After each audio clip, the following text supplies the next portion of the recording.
Welcome back to the Meet McKay Show. Today we have Ricky in the house. He is an absolutely massive name when it comes to real estate, and I'm excited to learn what he has to share with us. Ricky was also recently a shout out with Kevin, where we went and looked at for different areas in real estate. I'm curious to hear Ricky's perspective on what he learned from Kevin, as well as his own personal stories about how he rose to the top. So without further ado, let's get started with Ricky. Ricky, welcome. Thank you for being here.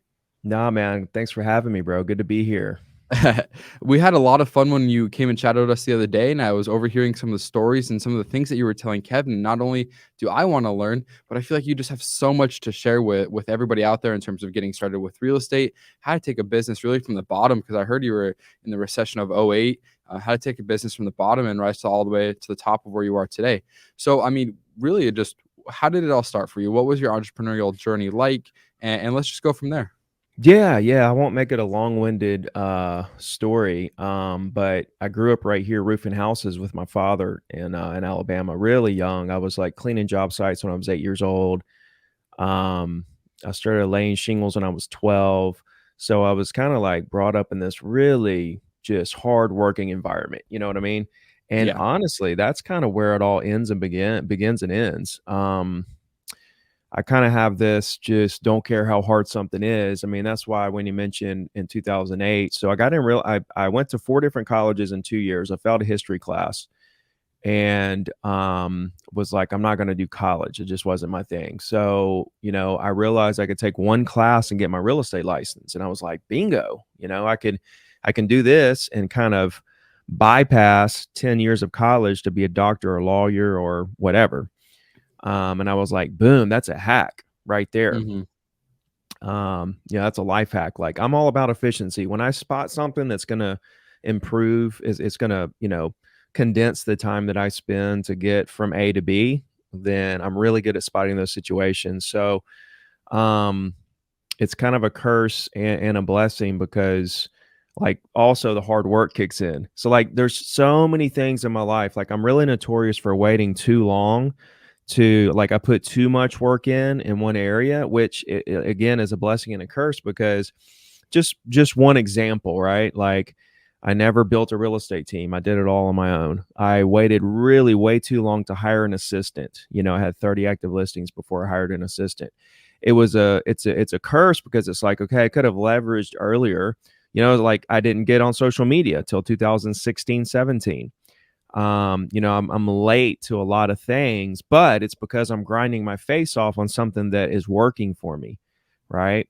But it's cool because as I put so much work in, I develop so much experience in whatever that niche is that by the time I do decide to jump on the next bandwagon, I already have all this experience. So like when I hired my assistant too late, I knew exactly what she needed to do because I had been doing it. A lot of people hire too early and they don't really know what to tell their employee to do because they haven't done it themselves or done it enough themselves, right? Hmm. So I'm very patient, hardworking. Everything kind of developed super slow for me. I mean, like for example, me and Kevin started YouTube at the same time. I've got 100,000, he has 2 million, right? Everything's really slow.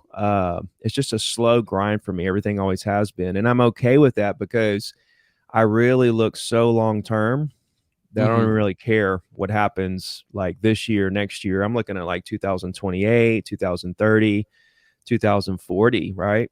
Yeah. Um, so that's what's very interesting to me is more of the long term than the short term. The short term is like, okay, how can I really grind my face off in the day to day to like what actions am I taking today that I can really grind on that's benefiting my 2030 business? That's kind of Hmm. how I look at it. But yeah, I failed a history class. I took my real estate license and got my license, and I was 20. So this was 2002. I got in, the market blew up overnight. That was when everything went crazy before the crash. I made a lot of money really fast, started flipping houses. Go ahead. So take me from that first, because we already jumped to where you're flipping houses. Take me to Mhm. that first deal that you closed. What was that like? How difficult was the very first deal, Really and what did hard, that feel like? really tough. So, basically, when I got my license, yeah, I was roofing with dad, and I was Mhm. like, "I'm out of here, bro. Like, I'm not roofing no more. I'm out of here. I got my license. I'm done. I'm retired." So I go to the office and work full time for 30 days, sell absolutely zero. and I have to go back to the roof. And I'm like, Dad, I'm coming back. And and then I was roofing and doing real estate at the same time, which, as you can imagine, is really tough because when you're hanging off the side of a house, you can't necessarily answer your phone or make calls or do anything related to building your real estate business. So I had to do all that after hours and on the weekends when we weren't working on the weekends. Sometimes we roofed on Saturdays and Sundays. But so that was really tough, right? But there was never a moment where I was like, I'm going to give up on real estate. And that's kind of how you have to be, because there's no failure in real estate. There's only giving up too soon. Anybody can make it. The problem is it takes way longer than anyone thinks, and it's way harder. So when they get in, they're like, oh, I'm going to make so much money. I'm going to, crush it, and life's going to be great, and all my dreams are going to come true. That's the way they feel when they get in. But then once they get in, they start to realize little by little that, wow, this is way harder than I thought. It's going to take way longer to really hit these dreamlike goals. And then a lot of people quit, after a couple months or even 6 months or a year. I mean, 90% of real estate agents, 90% of people who get their real estate license quit within the first year or two. 90%, right? It's a huge turnover business. But here I am roofing and doing real estate on the side, and I finally get a listing, and I close that deal 8 months in the business. So it was Wow. 8 months in the business. It took me to get to my first deal. I actually closed 2 deals on the same day. My grandmother let me list her condo, which was cool, and then I had my own listing from prospecting. So I had 2 deals. They both closed on the same day. I kept roofing for like another month, and I picked up like another listing or 2. I had like 1 or 2 under contract and a couple listings, and I was like, okay, I'm gonna go for it, and went full time. So as I go full time, I start selling 2 a month, 2 a month, 2 a month, 2 a month, which is great, because that's like, And what were you doing and to get to the 2 a month? What were some of your secrets to get from 0 to 2 a month? all I was doing, bro, was, we didn't have social media back then, right? It didn't Mhm. exist whatsoever. Neither did Zillow or apps even, right? I don't think the iPhone was around at that point. I was using a flip phone. So all I really had was direct mail, phone calls, emails. Really, that was it. I mean, you could do billboards, you could do radio, you could do TV, you could do a couple other things, but all that stuff was pretty expensive. Direct mail, emails, and just calling property owners. So for me, like, what people have to understand in real estate, right? Somebody has to be communicating with property owners. It's somewhere in your chain. If you are the person, if you're the real estate agent and you have no team, you're not on a team, you don't have an ISA, you don't have an assistant or whatever, you have to be the one having these conversations. If you are, building house hack, right, on the ground, the boots on the ground are the agents who are talking to the property owners to then, send you guys the deal. Somebody in the chain is talking to and having real conversations with property owners, or nothing is going to happen whatsoever. So I realized that really early on, and I realized that was the key to all closings. I was like, okay, done. Just give me a list of every single property owner in my market. Give me Mhm. their phone number, and I'm just going to go ahead and call them all. So I was a cold caller, is what people want to label it as.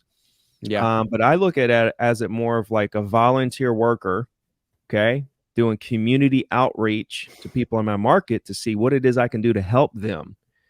So I have a completely different spin on prospecting, scripts, strategy, handling objections, stuff like that. I'm not trying to sell anybody anything, see if they want to sell their house and all that stuff. I'm just trying to use the property as an excuse to see if I can start a conversation to get to know them, to see if I can, in fact, make a connection and see if there's something I can do to help them, because they are going to buy or sell something at some point, whether it's now, later, whenever. They're going to do it 100%. It's just a Mhm. matter of, can I make friends with this person? NAR did a study, and it was like 33% of people say that they picked their agent because they had a friend in the business with a great reputation.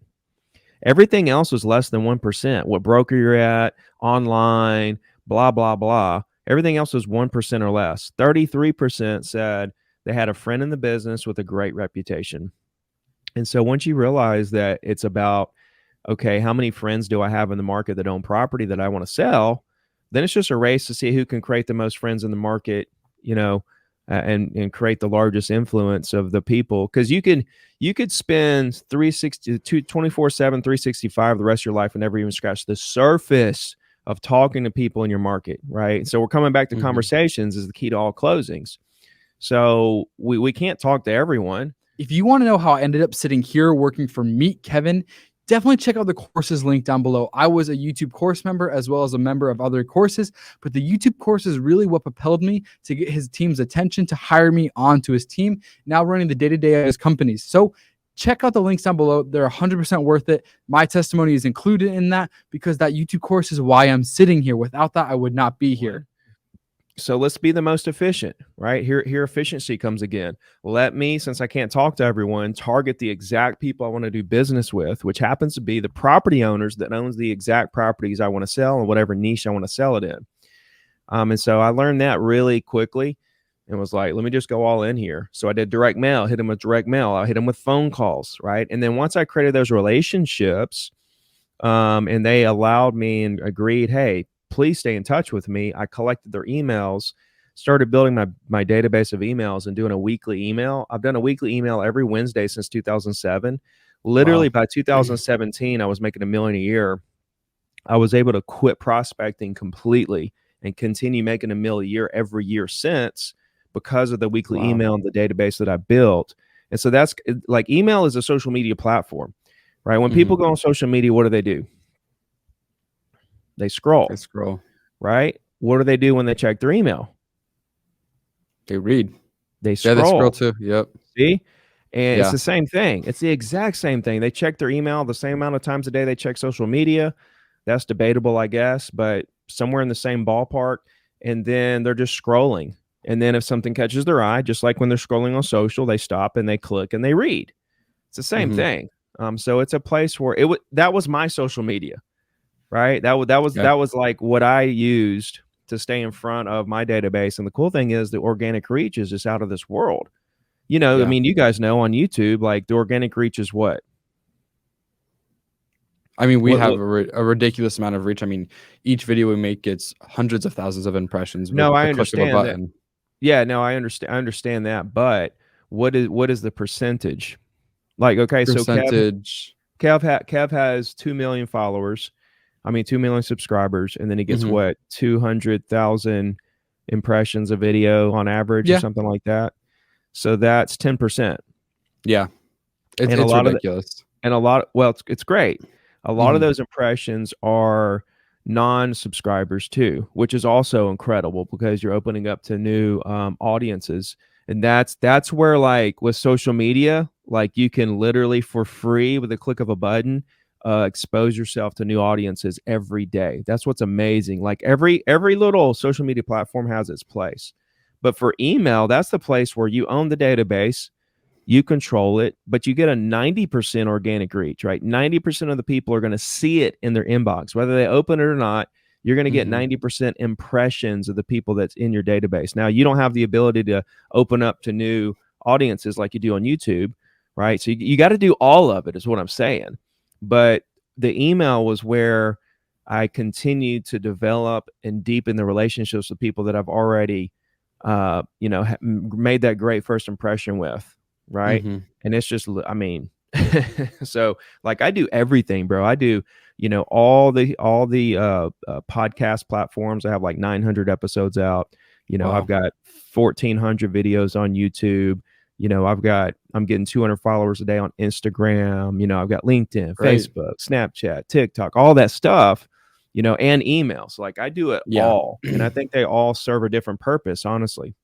Yeah. So ballpark, how many people do you think you said since 2007 you've been doing an email list? Yeah. How many emails do you think you've accumulated over that time that every Wednesday you're sending an email list So for to my real generate that estate, snowball effect? Because you said you're making a mill a year almost just entirely off emails. How completely organic. I didn't, like, when I stopped prospecting, I wasn't doing any social media. I still don't do any social media for my real estate business. I don't have to uh-huh. because the email. See, have so many, past clients, repeats, referrals over referrals.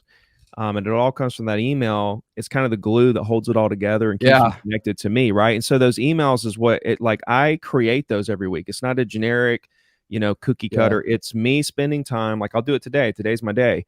And I'll actually sit down and write out my thoughts, my opinions, what's going on with the market, and really bring them value out of my brain, insights on the market, and kind of inside information. But in my real estate business, my database is 20,000, and Wow. 8,000 of those open it every week. So I've got 8,000 people opening this email every week. And that's not to count the people, the extra impressions that don't open it, but appreciate it and see it every week and think, man, Ricky's grinding. So it kind of develops that. It's an extension of who you are. It develops that, perception from their side that I'm consistent. They're like, wow, every Wednesday, dependable. Hmm. It's right there in my inbox, professional, knowledgeable, right? And so it does all the heavy lifting for me to really deepen those relationships at scale, versus having a call every year or, doing these non-scalable activities. I can just give great service during the transaction where they're like, wow, I'll never use another agent because of the service I just got.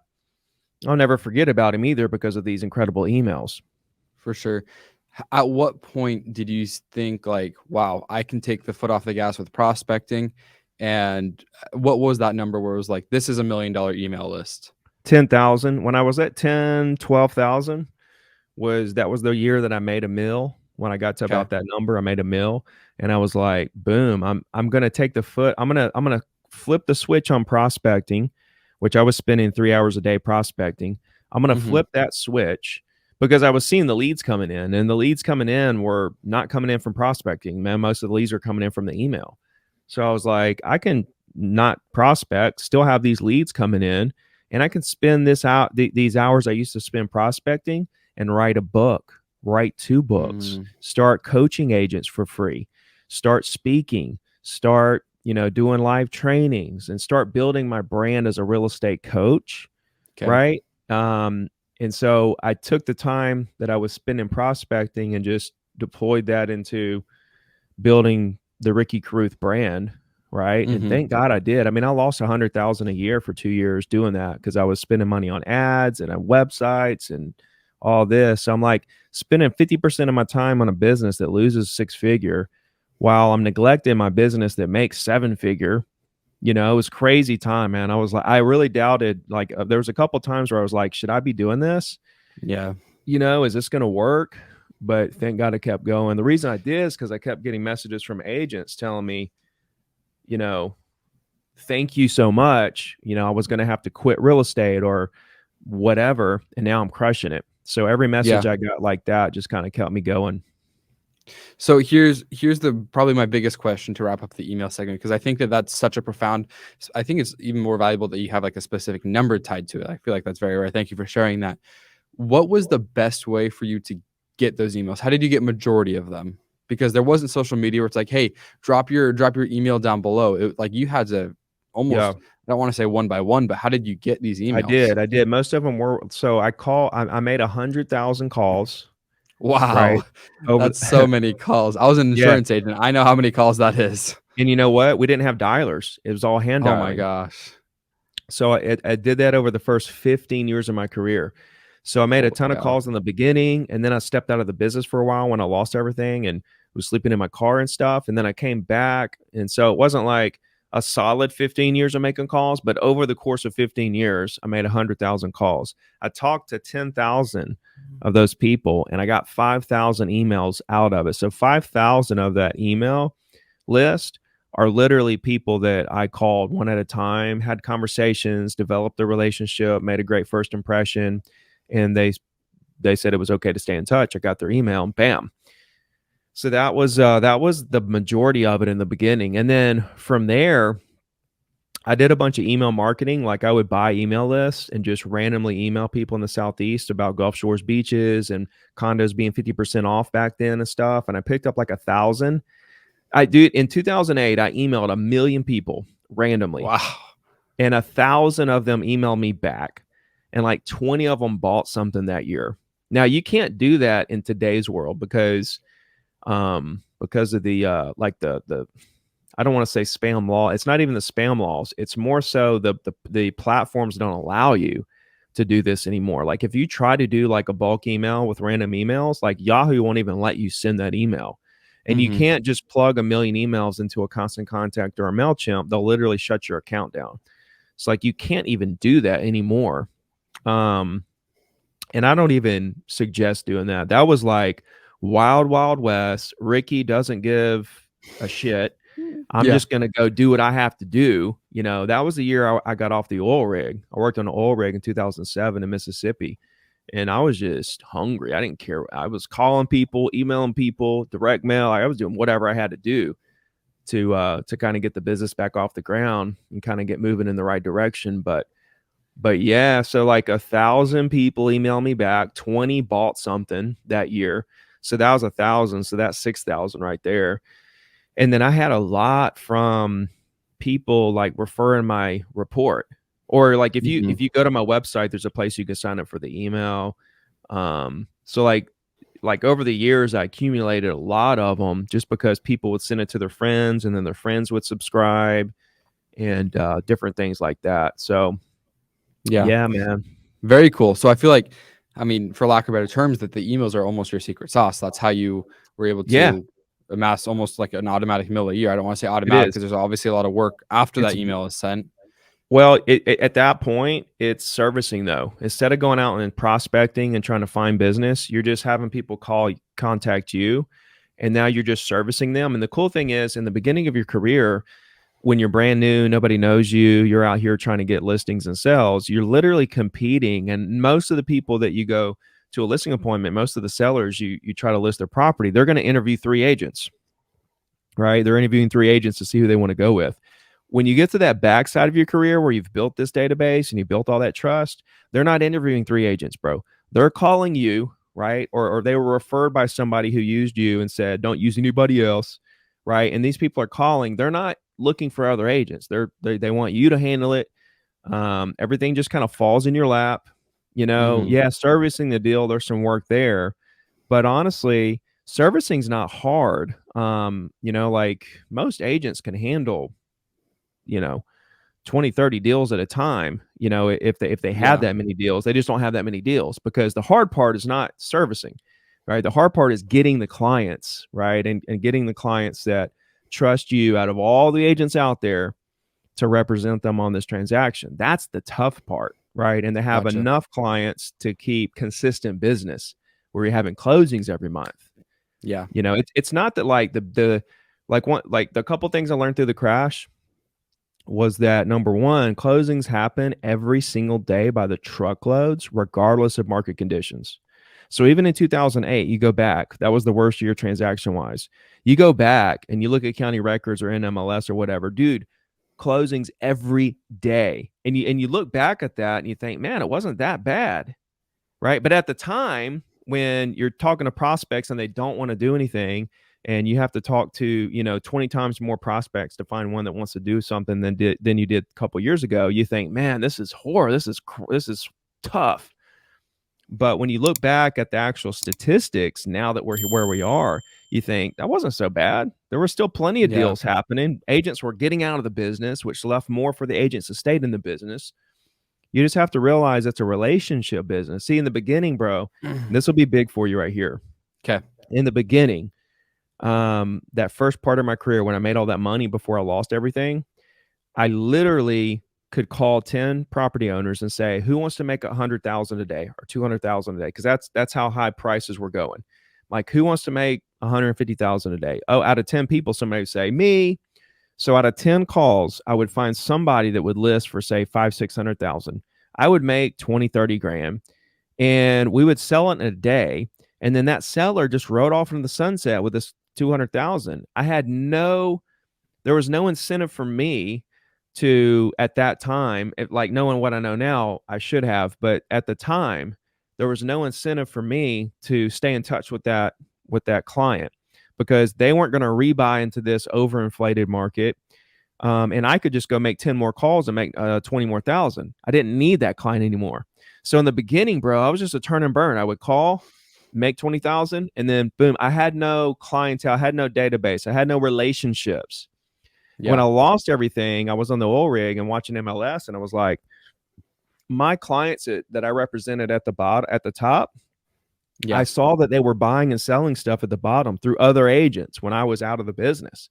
I was like, holy shit, like I could have represented these people because we had a connection, but I didn't stay in touch with them and I didn't really care to at the time. But then it hit me. I was like, damn, this is a relationship business. It's about people. So when I came back in 2008, I was like, I don't care if people want to buy or sell or not when I talk to them.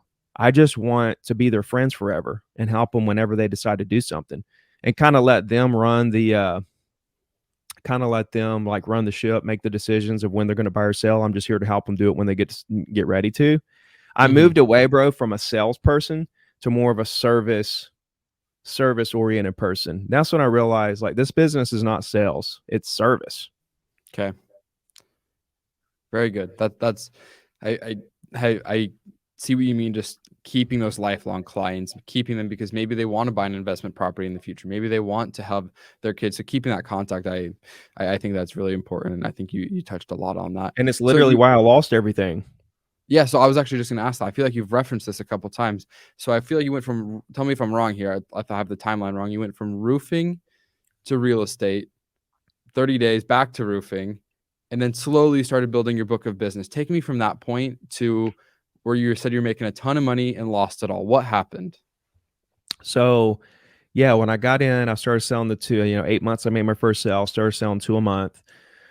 Well, as I started selling two a month, the market kind of took off and I went from two a month to like 5 to 10 a month. And pretty much like overnight, I'm a millionaire. Like I made $1 Mhm. million. And I was like 22 and Wow. I just started flipping houses. Right. So I took the money and I started flipping houses. I would flip one and then I would sell it and I would flip two and then I would sell it and I would flip three. And I was borrowing money to buy these houses. I was just putting a down payment down. It was interest only loans and the bank would give me as much as I wanted. Back then, there was no documentation of income. I could say I was making 10 million a year, and they would have believed they didn't check. They just gave me whatever. Mhm. Um, they would have their buddy appraiser appraise it, and there was really no regulation at all on any of this stuff like there is now, which is a great thing. Like the market now is so solid. I mean, it's ridiculously solid.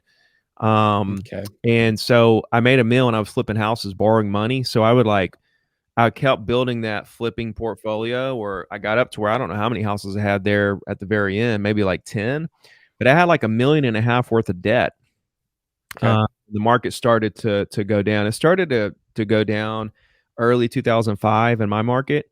And that like I sold my last condo in February, I think, of 2005. And then I sold my first condo coming back in May of 2008. So over 3 years there, I sold zero. And so I had all this debt and all these houses I was trying to flip.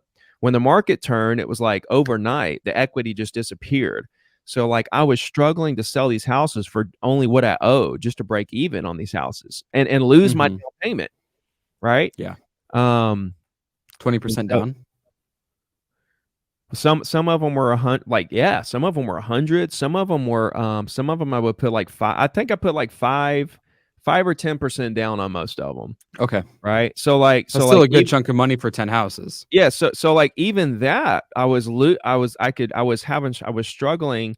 So like the first couple I sold, I got my money back. And then the next couple I sold, I broke even. And then I couldn't sell the next few and I had to let those go back to the bank, right? But I kept hanging on with all the reserves I had. I had reserves. Like I was trying to do it right. Like the golden rule for me growing up was buy real estate.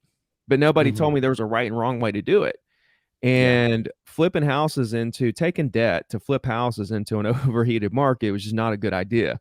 But there were guys, bro, that were like 50, 60 years old that were just like real estate moguls in my area that were doing it. And so I'm like, okay, I'm just going to do what the moguls are Yeah, you're doing. safe. Yeah, nobody was telling me this was a bad idea. Everybody was saying go, go, go. And I was making a ton of money. And then when things went bad, it went really bad. I depleted my reserves after whatever, 8 months or so. Had to foreclose on some houses. And then I had to let everything go. All my cars, all my houses, everything went away. I couldn't pay any payments. And so Was that somebody because came. of everything you lost, or was that because of the slowdown in your real estate sales? It's both, right? So real Okay. estate sales slowed down, and I couldn't afford to make the payments on all the properties I was flipping, right? And so there Okay. was two things. There was, I didn't understand how to sell real estate as a real estate agent in a market shift. I didn't realize closings continue to happen, build relationships with people. The people that buy on the way up are not the same group of people that buy as the market's going down. It's two different groups, right? And so if you're a new real estate agent, you don't realize this. It's like the people that you're representing as the market's going up. You're like, oh, I have all these buyers, and then the market shifts. Those buyers that were looking at stuff that were about to buy, they kind of put the brakes on, and you think, oh Hmm. crap, it's going to zero. I'm not going to make it. I got to get out of the business. But what you don't realize is that those buyers are going to go away, and this new group of investors are going to emerge as the market comes down. And what you have to do is realize there's going to be a bridge there between the old market and the new market, and we're going to enter into this new normal that we can capitalize on big time. And so I didn't understand all this stuff. I mean, if I Okay. understood that, then I would have understood not to flip houses in an overheated market and borrow a bunch of money, right? I didn't know Yeah. anything. I'm glad I went through all that.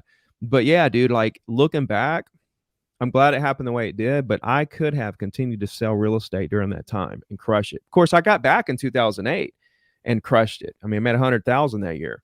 Yeah. But there was two things. I didn't know how to continue to sell as an agent, and I lost everything as an investor. So I was just completely flat broke, no, insight or direction on how to continue to do real estate in that environment. Of course, it was the worst real estate crash we've ever seen in our life.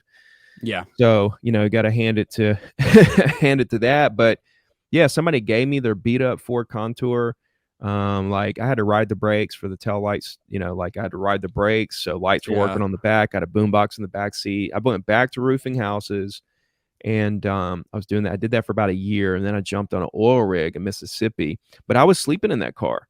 I was sleeping in the car, sleeping on friends' couches, eating out of people's refrigerators. I filed bankruptcy during that time.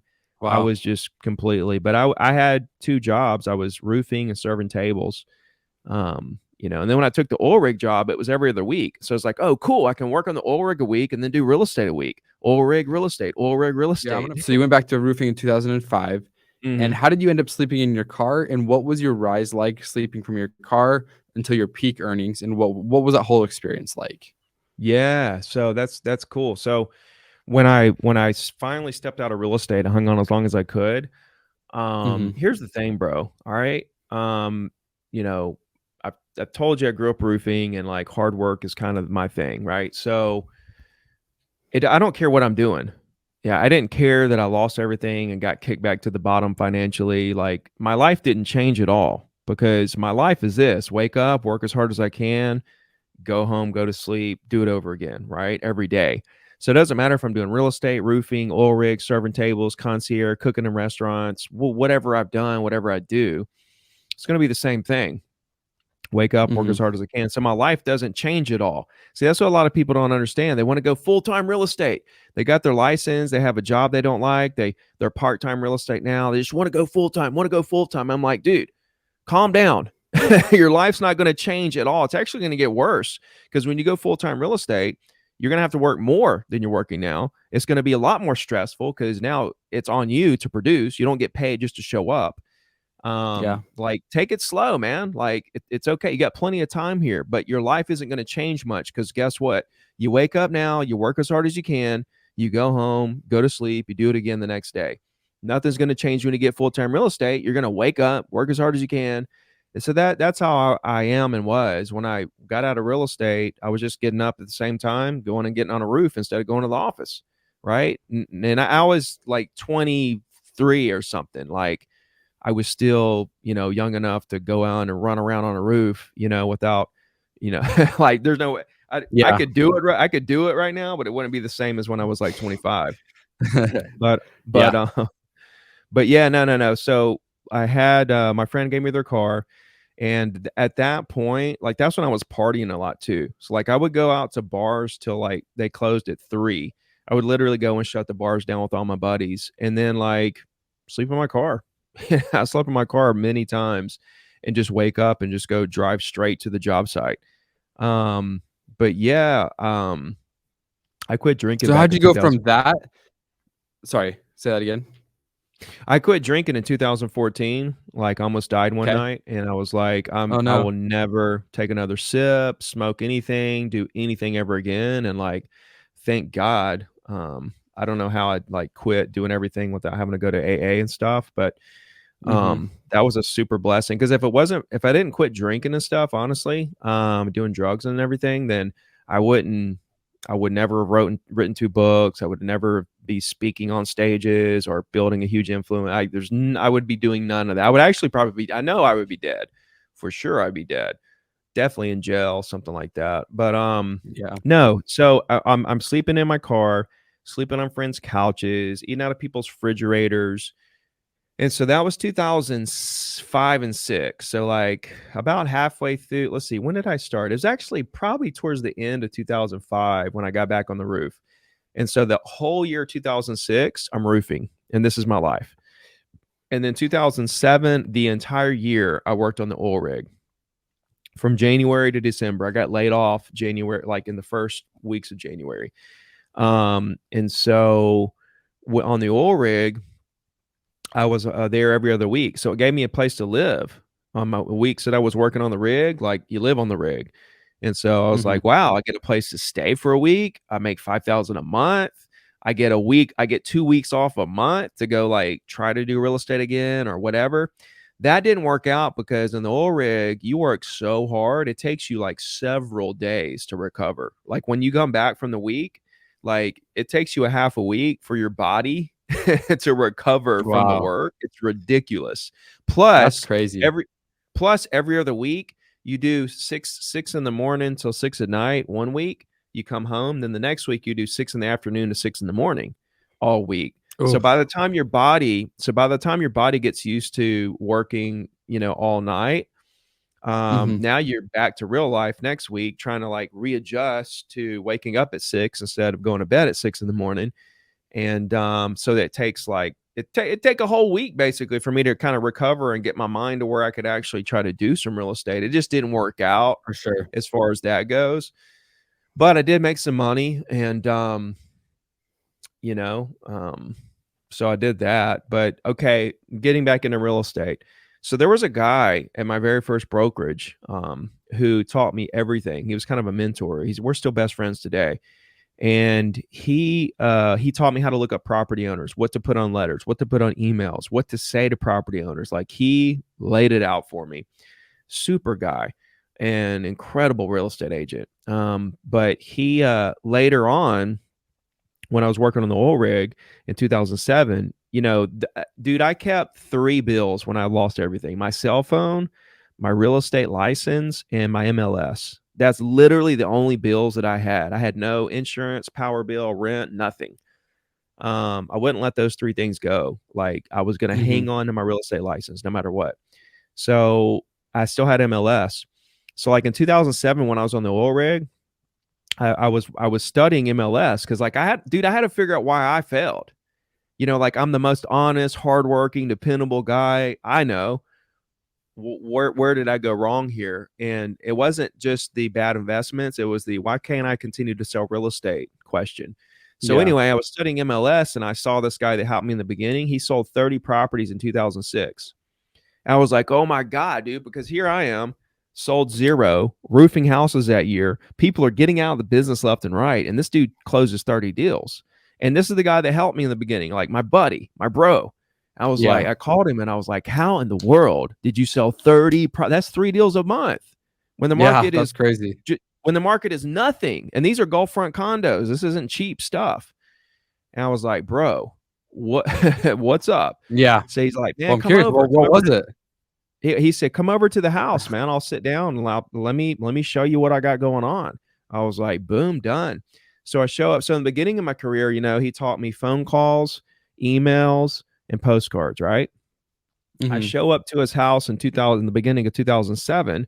I'm on the oil rig and I'm on a week off, and I'm like, what's up? And he's like, here we go, right here. Guess what he said?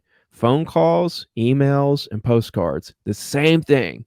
It just had a different message behind it. It was like, hey, Prices are down 50%. The beaches are just as beautiful, but prices are down 50%. Who wants one? Right? He was calling property owners, that had to sell because they were in trouble, right? Do you need to Mhm. sell? Do you want to sell? What can I do to help you? So he was like hitting it from the sellers and the buyers. He just moved with the market, man, and just changed his lingo and his strategies and everything. And I was like, wow. And so that's when I started buying emails and sending those emails, because that's something I could do on the oil rig. I could that's something I didn't have to talk to someone. I could just send emails out and do some marketing that way. So I would hit everybody up in the Southeast that might come to Gulf Shores on vacation. Right. So I sell to people all over the country that come to Gulf Shores on vacation. Yeah. And so I have a huge, market, right? I'm basically the whole country, as opposed to a lot of agents, they just have their geographical location. My clients are all over the country, which is really cool. But yeah, that was kind of the journey, man. So then, I started getting some traction there. I sold a couple. I got laid off from the oil rig, closed on a couple deals. Then I went hard on phone calls. Once I got in the office, out off the oil rig, full time back in real estate, then I just made phone calls 8 hours a day. I was making calls. Wow. And Yeah. so take me from there to your peak. What was your rise to where you are, and what were some of your So in accolades at the peak? 2008, I made 100,000, which was twice Okay. as much as I made in 2000 on the oil rig the year before, twice as much. And I was like, "Oh my Wow. god, dude, thank you Jesus. I made Yeah, what twice was as much that as like? dude, it was amazing, man. I think of 100,000 now and I'm like, that's nothing now, but back then it's like it was so heaven sent, man. It was like I don't have to go out here and risk my life on an oil rig, because there was a dude that died on a rig Wow. a couple miles from us. I saw plenty of people get hurt really bad. I'm like, I didn't have to risk my life this year. I'm in the air conditioned environment, basically get to set my own schedule, help these people buy and sell real estate, something I love to do. And I made twice as much money. It was just, it was a surreal moment. The next year I made no, no, no, no, no. I take that back. In 2008, I made 80, which was twice as much as I Okay. made the year before. I was making 44,000 on the rig.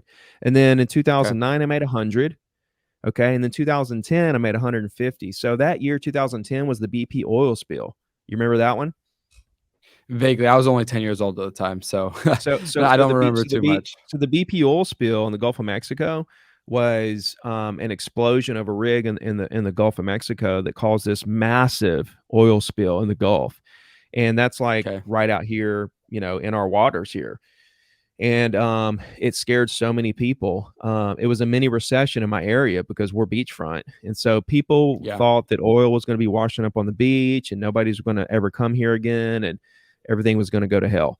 Well, and agents Mhm. were leaving the area, and I took everything I learned from 2008 and that whole crash, and I was like, okay, this is a mini recession. Here's my moment to test out my theories on how to make it no matter what the market does.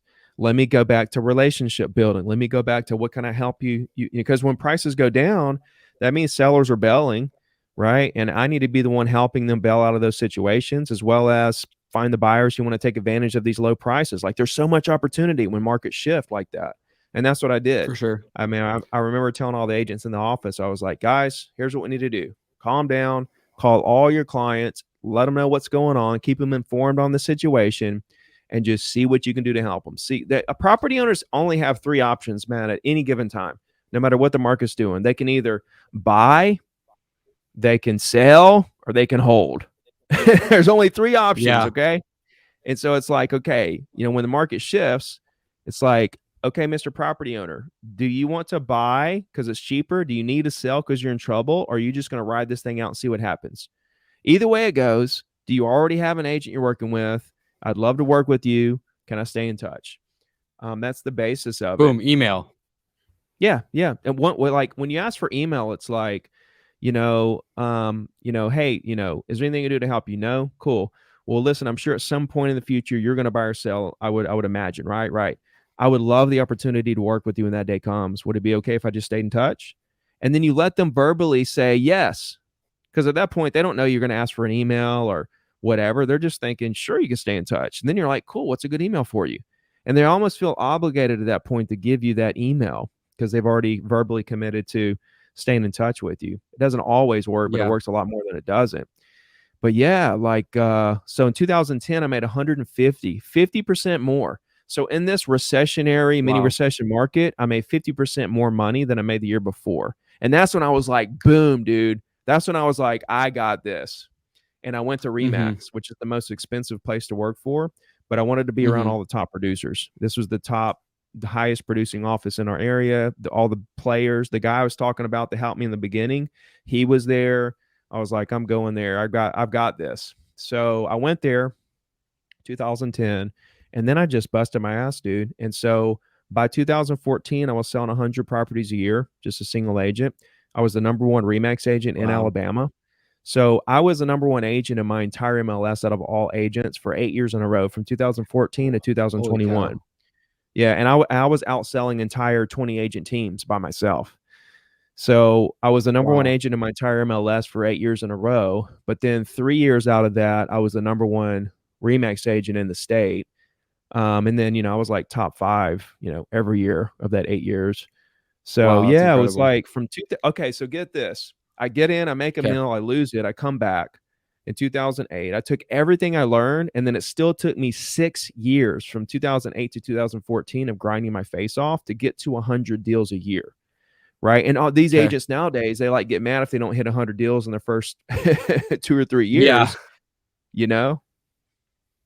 So how So so what was your gross income like when you're the top agent in Alabama, you're the top agent in Remax? What was that like? 2014, that first year I hit it, I made 600. And Okay. then I made 600 again. Then I made 750. And then that next year, 2017, was the first year I hit a mill. And then I was always Wow. at like 1.1 or so every year after that, Yeah. as far as the real And estate commissions business. so really it just sounds like from what I've gathered, you went through like a like a personal recession, like the actual recession, the oil spill, and it just sounds like you doubled down, and every time it got harder, you double down. I feel like you have two options when times get tough. You can either bail, or like you said, you weren't in it long enough, and you just kept doubling down. And I think Yep. that's something that I've personally only lived through two recessions, and that's something that I'm really starting to learn is, I mean, if you consider now a recession, it sounds from what I've been hearing from 2008, 2009, like this is almost a joke of a recession because we don't even know if we're in like a technical recession. I Hmm. mean, the gross GDP, you can debate that all day, but like 2008 sounded literally like actually painful, Yep. to where now it's just like you feel it a little bit, inflation's high, whatever. But man, 2008, 2009, I mean, I was 8, 9 years old, and I have memories of recessionary conversations with my family, with my friends. Um, Yep. so, what would you think is your like if you had to attribute? Uh, Obviously, you said just grind, grind, grind. Outside of just persistence, what is one of the key things that you attribute your success to? Building influence. You know, like talking to those property owners, making those great first impressions, but then like collecting their data so I can remarket to them, right? And then building this social media influence, right, on the coaching side. Yeah. It like I think all businesses come back to accumulation of relationships, and then what are the systems that you have on the back end? What's the infrastructure to remarket and stay in front of those people that you create those? So you need to have a system that brings in new people into your business, whatever that is, and then you've got to have a system, and then of course you got to have your communication skills down to, you know, to basically prove to them, like make them comfortable with you, and to prove to them Hmm. that you are a hardworking, honest person that's going to look out for their best interest, no matter what kind of business you're in. So you got to have like a funnel of bringing new clients in. You got to have a communication, um, process to make sure they understand who you are, what you do, and you're here to help. But then you got to have a remarketing infrastructure on the back end.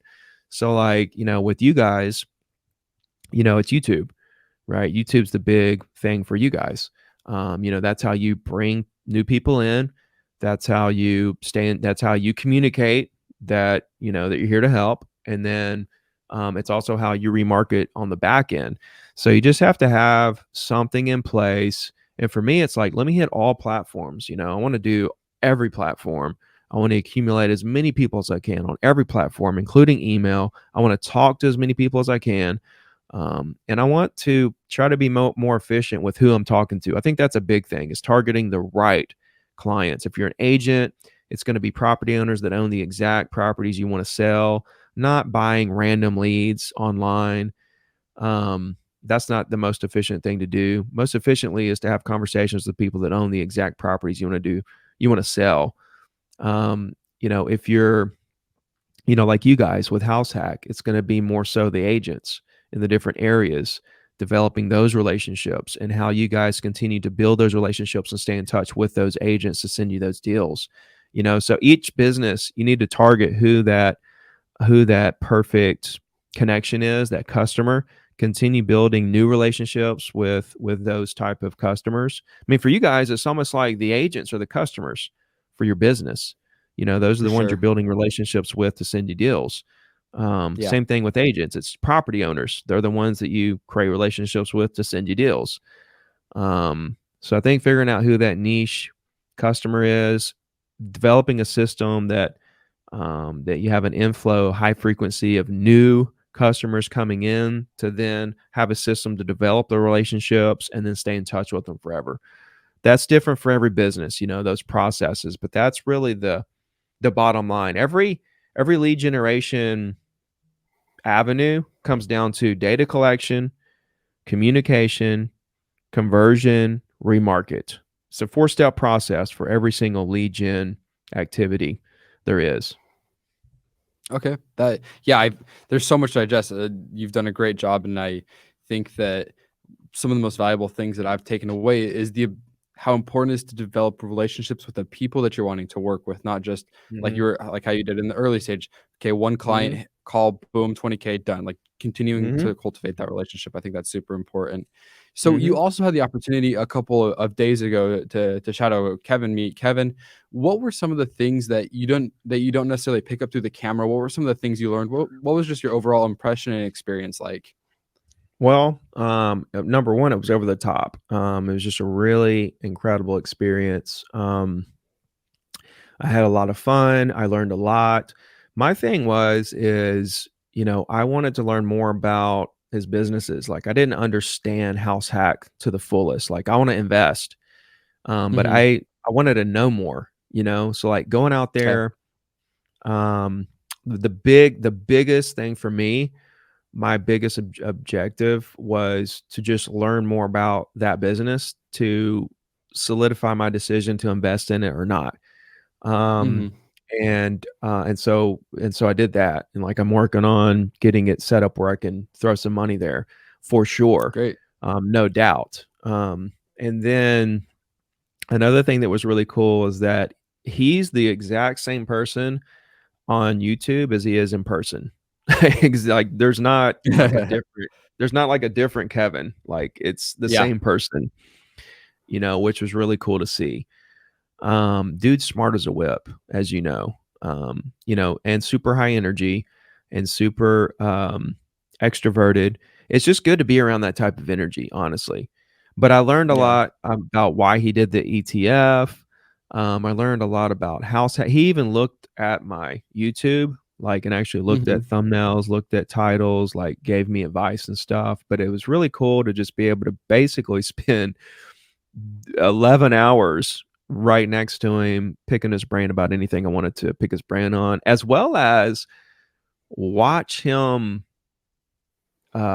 evaluate and analyze the area that we went and looked at. Questions he asked the agents, things that he was thinking about. In between looking at properties, that was very interesting. To kind of see that firsthand in person. So Mhm. overall, incredible experience. I did learn a ton. You know what I love is his YouTube. I didn't realize his YouTube. He's doing like lives and then chopping that up and posting those. So I'm doing that now. I did that 2 days Very cool. ago. I did that 2 days ago, and it worked out beautifully. So I'm gonna start doing that. Not every day. I'll probably do like 2 or 3 a week. Um, but I thought that was really cool how he's doing that. It kind of allows you to produce a lot more content. honestly. For sure. And give your audience like a live, you basically have a live audience, when you're creating your, like, it's a really cool little model there. So Yeah. kind of He copying he's him on done that. yeah, I mean, I what you said is why I work here. It's because being around Kevin is just it makes you more efficient. You find ways to become how to make things a little bit faster, how to optimize your schedule just that much better. And I think you touched on a lot of the things. And something that both of you have taught me is the importance of relationships. Something that I'm grateful for and that I'm selfish about is I get to watch Kevin develop relationships, and you can see that come through on the vlogs. But when I hear Kevin on the phone, or when I hear Kevin with an employee or a new hire, seeing Kevin develop those relationships and hearing how important that is from you, I've started to just conclude that the real estate business, like the big money businesses, how good is your relationship with that person? Hmm. And Hmm. I think that that's super important to hear from you because it also just verifies what I've been learning from Kevin is just build relationships, focus on relationships. So thank you for that. Yeah. Yeah, if I had anything I could tell like new agents or people getting into real estate or whatever, it's that when you're talking to prospects, okay, literally do not care if they buy or sell or not when you're talking to them, right? You got to take that out of the equation, and more so the biggest thing with prospects is if they do want to buy or sell is really understanding the backstory of why they want to buy or sell. That's it. A lot of agents and investors, they skip over that part. They just kind of skim the surface here where, okay, you want to buy or sell, great, let me come look at the house. What do you want for it? This is what I could sell it for. They get into all that, and they kind of bypass the entire, well, why are you selling? What's the backstory? Because they didn't wake up one day and say, oh, I want to sell a property for no reason, right? Like their mom died, their kids went to college, they want to upgrade, they want to invest. Like something's happening in their life that's way bigger than the transaction. Until you know what that is, you can't even you can't help them. And like furthermore, you can't even comp the house. Like when you're comping a house, there's the comps, and here's what the mathematical equation of what the house should be priced at. But then if I don't know why somebody's selling, like their motivation plays into how I price it. Like if I gotta sell it because of this, I'm like, okay, we need to go a little bit under what the comps are to make sure we sell it in the timely fashion. If they're Hmm. oh, I'll sell if they're one of those I'll sell if sellers, or I'll sell if I can get this crazy price, I'll know that I got to price it on the high end if I want to try to get this listing.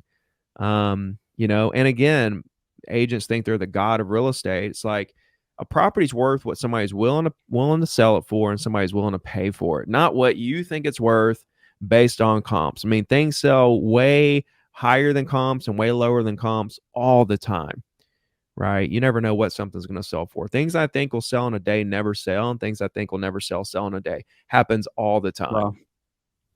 Very cool. Well, Ricky, I have learned a lot. I hope everybody else has learned a lot as well. If you haven't yet, consider subscribing. But Ricky, where can people learn more about your story, your business, and if they want to be coached, where can they come and learn from you? Yeah, all my stuff is like all my free courses and training and scripts and tutorials, videos of me making live calls and stuff. That's all at 0 to diamond.com. I Okay. post 4 to 6 days, 4 to 6 times a day on Instagram. All right, and I answer all my Instagram messages. So if anybody has any questions or anything I can do to help, or just somebody wants to reach out to say hello, Instagram DM is the best place for that. Great. Ricky, I appreciate your time. I know you're a busy man, but I thank you for coming on here. And if you need anything, feel free to reach out, and hopefully we can have you come shadow again because that was a ton of fun. Yeah, man. No, I enjoyed it, bro. Keep crushing it. If you guys enjoyed this video, go ahead and hit subscribe. Let me know down in the comments, what did you like? What did you learn? Let's talk down in the comments, but I appreciate you guys for watching. Like always, see you next time. Thanks for watching.